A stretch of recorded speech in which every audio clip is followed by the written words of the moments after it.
Hey everyone. So today we're going to be talking about social media. Now, we've all been fighting for attention on social media, or we've been all trying to day trade attention on social media. There's so many social media platforms out there that even as a business owner, you might be thinking, I think I should be on these social media platforms, but which ones do I choose? So today I'm going to tell you one simple approach, how you can go about picking the right platform initially so that it can save you time, money, and your energy at the end of the day. So social platforms are growing more and more. There's more and more users signing up to each and every platform. And if they're not signing up to the existing ones, there's new ones emerging. And a new emerging platform, for a good example, is TikTok, which, rest in peace, it's about to die in some markets. A lot of people have always been asking questions like, which social media platform should I be on? Which one should I start with? How many social media platforms should I be on? And why should I even be on a social media platform in the first place? The main question that everyone should be asking is, what is the psychology behind the platform? If you can answer this one simple question, I promise you, a lot of the questions that you have, you'll answer them all in one go. You won't even need to ask most of them. To be honest, if you get this part right, you'll be miles ahead of your competition. This is actually one of the areas that a lot of people go wrong, including marketers too. It's actually always seen as, we should just get onto social media because there's a lot of people on there and that's it, right? You're probably treating this as if and by the way, it's becoming exactly like TV was many years ago, right? So a lot of people are just jumping on, throwing money at it. That's just not how things work. In fact, there's actually no understanding behind the people on the platform itself, and there's no understanding behind how they're using it, which is very important. So let's cover the most basic ones, right? Let's cover the most popular ones that a lot of people actually push forward and say, hey, well, you should be on these. The first one I'm going to cover is Instagram. Now, this is the all popular one, right? It's become so common to actually go ahead and use these platforms that people almost use it like as if they were checking the time, right? Ask yourself this, how do you normally use Instagram? A lot of people actually use it to almost showcase what they are, what their personality is like. It's almost like a style or a lifestyle for each individual person. Call it the personal brand, right?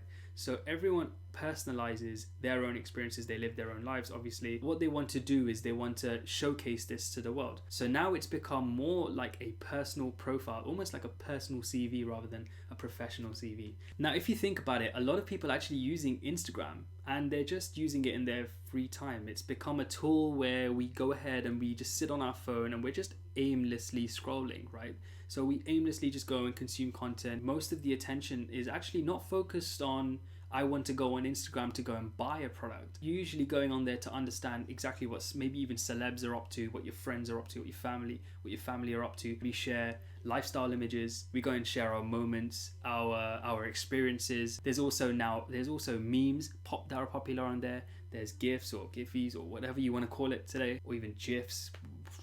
I mean, come on, there's too many, just pick one now. If a business is on it, then they tend to use it for employer branding. Instagram is actually built so that you can stay on the platform. If you think about it, it's actually become super congested and cluttered in my point of view, but it's definitely still powerful. Reason why is because you can use it as your engagement tool, right? So you can use it as, if I'm building up a rapport with someone, they can reach out to me on Instagram DMs, which is, by the way, still really underused. And also you have Instagram TV, right? You have Instagram stories, which are also a personalized factor. But the primary use of this platform is just for its interesting factor, right? So I need to see something interested, and therefore this would actually be classified as a cold or a low intent platform. You won't really ever find people who are looking for a specific, I want to go and buy a cake, right? For example, no one goes and searches that. If you think about the search function on there, you're typically following topic cultures almost and looking for hashtags. People search for hashtags because they want to see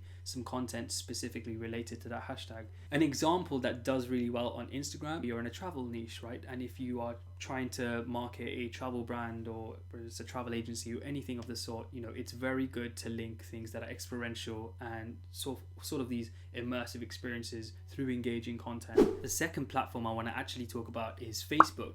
Facebook is another one that's closely related to Instagram. Why? Because Instagram is owned by Facebook. People used to think that because Instagram's around, that Facebook is actually dead. Well, it's not. It's actually probably one of the most underutilized platforms out there, simply because nowadays, if you look at it, there's a lot of people that are still very active on there. The psychology behind this platform is simply so that people tend to go on Facebook to go and keep up with their friends' profiles, their families' profiles, and almost make those personal connections. Facebook groups are used quite a bit for networking purposes, i.e. if you want to meet other business owners, but not in a more professional setting, but more in a more personalized setting where you can just ask questions, just help one another out. For example, you can find groups like this based on interest, and you can go ahead and interact with these people out there. And this is actually what people use Facebook for. There is not much intent on this platform like there is on others. It's also simply because, you know, when people go onto their on there primarily, they're not just looking to buy something straight away. You have to nurture that relationship. That's why it's important to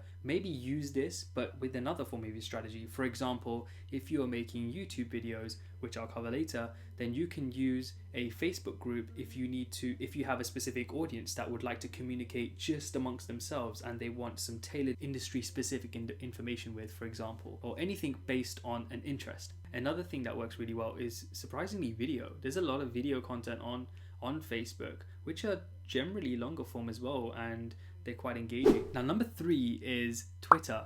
So Twitter has got to be one of the, and if not the fastest social platform out there. It's actually treated like a news platform. You can follow celebrities, you can follow specific influencers, you can follow friends, family, professionals that you network with, or anyone that you've met that you network with, really. What it's used for is an actual on-the-go, let me share my thoughts type of platform. It's actually quite surprising. People are tweeting every second. It's incredible. It's almost like a live journal, but also like a live news system, since it's based around trending topics. So you'll see hashtags and what the current trending topics are when you're using Twitter, and there's usually communities either discussing those topics or they're going ahead and they've grouped themselves in these smaller topics. People actually going ahead and using that as their tool to network and almost voice their thoughts and opinions on a certain matter. In addition, there are loads of businesses and people actually just using this to provide tips and on-the-go advice, really, anything that they can think of. And this is actually a great platform if you have that personal touch, right? So if you want to build that audience that you want to stay in touch with more often, and you want them to actually get a more personal feel about how you think and what you actually talk about on a daily basis, and follow, almost like they're following you around but not really following you around, you can actually go ahead and use Twitter. This is usually used also for customer service platforms, which is super interesting. A lot of people actually go ahead and handle customer service queries because it's so fast interacting, but you have to make sure that once you start, you continue that service, and you have to have a strategy in place for dealing with both positive and negative complaints and things like that. Now, number 4 is Pinterest. Now, a lot of people actually go ahead and they actually forget about what Pinterest actually is, or they just don't know, right? I didn't know initially until I started using it a while back. It actually felt like it was more for artistic people, when that wasn't even the case. Now, the psychology of this platform is specifically ideas gathering to some extent, or sharing ideas, right? People are actually able to go ahead and just keep a portfolio of ideas that they want to keep. If, for example, I was furnishing my bedroom or furnishing my living room, I would go on Pinterest and actually look for different items in terms of text, which is what it's great for. And you can just go ahead and look for ideas on the type of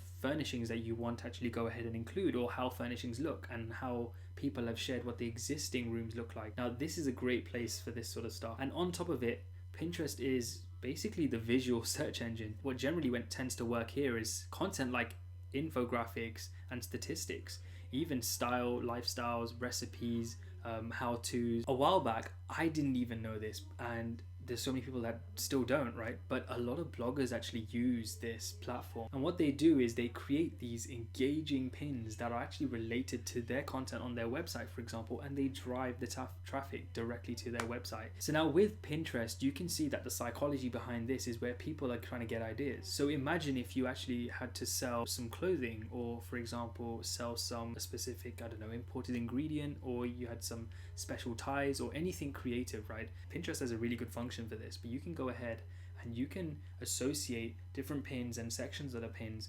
For example, if I've got a picture of me wearing something like a suit, right, and someone wanted to buy the blazer, you can actually directly attribute those pins, which is super cool, almost like a Pinterest shop type thing. You can link it directly to the actual where you can get it from, right, and it tells you exactly what the potential prices could be, which is why Pinterest is actually so underrated, and it's damn good. The 5th one is LinkedIn. Now this is the professionals network. This is a social network that's becoming super popular. So LinkedIn wants to become this hub where professionals can go and interact. You can go and recruit the best talent. You can go ahead and engage with the best industry trends and get the best content around certain markets. It's very, very B2B driven. This is a great place to interact with key stakeholders that you're trying to reach out to in a business. Now LinkedIn obviously don't go ahead and limit reach and limit engagement or anything like that, because they want you to stay on the platform. They literally put a premium on each of the audiences. So if you were to go onto their ad platform, for example, they're known to have some of the highest CPMs and, to be honest, CPLs across a lot of the ad platforms out there. Businesses over here are obviously niched down in the B2B marketplace. And on top of that, it's built on connections. You can get in touch with key stakeholders that you want to interact with, since it's primarily a B2B space. This is why there's a high premium on those audiences, because they're harder to reach generally. And if they're on this platform, then LinkedIn knows that they can actually charge you this much to get in touch with this person. Again, since it's based on connections, there is going to be some limitations to who you interact with, and it's up to you to build those professional networks and actually provide value from a business sense on the platform itself. If you had, for example, a software company where you're selling email marketing software, then you might want to reach out to email marketers on LinkedIn, and you can go ahead and produce content that's industry related around your software and the benefits that you provide, and what the industry has seen, right, in terms of shift of focus or the market trends, or even if there's industry breaking news in your specific niche. So over here, I would say that there is higher intent. There's actually more intent than if you were to, for example, track down a B2B audience on Facebook or on Instagram, which is very difficult for those platforms because they're so fast moving and those platforms are actually consumer centric. And the last platform is number 6, and that's YouTube. So YouTube is a very popular platform. A lot of people don't know this either, but YouTube is owned by Google, right? And they're the second largest search engine after Google. So if you think about this, right, Google has high intent. What would you use Google for? To search information on something. If I wanted to go and find the local burger restaurant, for example, then I'll type in nearest burger restaurant next to me, who would be then listed on there. We've got loads of burger restaurants next to me, right? And the competition there is who can get me to click on them first, right, on Google. So imagine YouTube and the exact same thing. YouTube is a search engine. You go ahead and more often than not, so many people are going on there to do comparisons of different products. They're going on there to find different information, different tips. If I'm selling, for example, email marketing software, then I'll tell someone how they can use email marketing software to, for example, automate their email marketing, right? How they can go ahead and nurture leads through email sequencing so that they can understand how to move them down further down the funnel, or even upsell something. They're looking for information actively around a certain problem. More often than not, they have a specific problem or need, and it needs satisfying, right? It needs answering. And that's what YouTube nowadays is actually used for. And it's important because there's actually a warmer audience, there's actually warmer leads, and there's higher intent. So a good strategy is, for example, if you had YouTube content, more often than not, loads of people would just come and watch the video and then leave, or they'll go ahead and maybe go and click on something else, right? They'll just go and binge watch loads of videos in a row just until they're satisfied with the information they've got, and then they'll go ahead and leave YouTube. They have a little bit more intent, obviously. They're probably a lot of intent. If they've already watched your videos and they're looking for certain information and you provide those answers, then you can go ahead and nurture that relationship on a platform like Instagram, or you can direct them to a Facebook group where they can go ahead and find more answers. And in there you can link a CTA or list a CTA so that people can go ahead and get in touch with you, or you might have a course based on their specific interest or their specific questions, right? People actually follow you and actually have familiarity with you. They can actually see your mannerisms. They can put a face with a brand. Then they'll make a decision as to whether they're able to interact with you.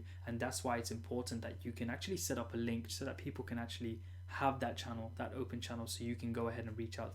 This is the psychology behind each of the platforms. If you understand how you're using it, how your audiences are using it, and how everyday people are using it, you can make your decision as to whether you should be on the platform. If you guys do want me to break down any other platforms in more depth, do let me know. And also, if you're wondering whether social media is the right route for you right now, and if you're trying to market your business or personal brand with a smaller budget, or you're still just looking to test the waters, check out my top 5 digital marketing tips of 2020 to market your business or personal brand with no budget. So thank you guys for watching. I actually really enjoyed this video. I've had people actually ask me a lot of the initial questions I raised, but they were never able to ask me the question of what's the reason behind actually being on one of these platforms. How is it actually going to benefit you? You don't want to invest your effort into something when it's not going to benefit you in the long run. And remember, it's a long-term game with these social media platforms. You have to nurture that community and build that over time. So guys, if you did like this video, please like, as that would really help the algorithm. Please do subscribe to the channel if you want to see more videos, and do comment below if you have any questions, if you think I've missed anything out. Oh, and one more thing, if you want to get some personal growth tips or digital marketing tips delivered directly to your email inbox, then I run a weekly newsletter. You can find a link for that below in the description, and you'll definitely get tips directly delivered to your inbox. Thanks for watching. I really hope you have a great day. See ya.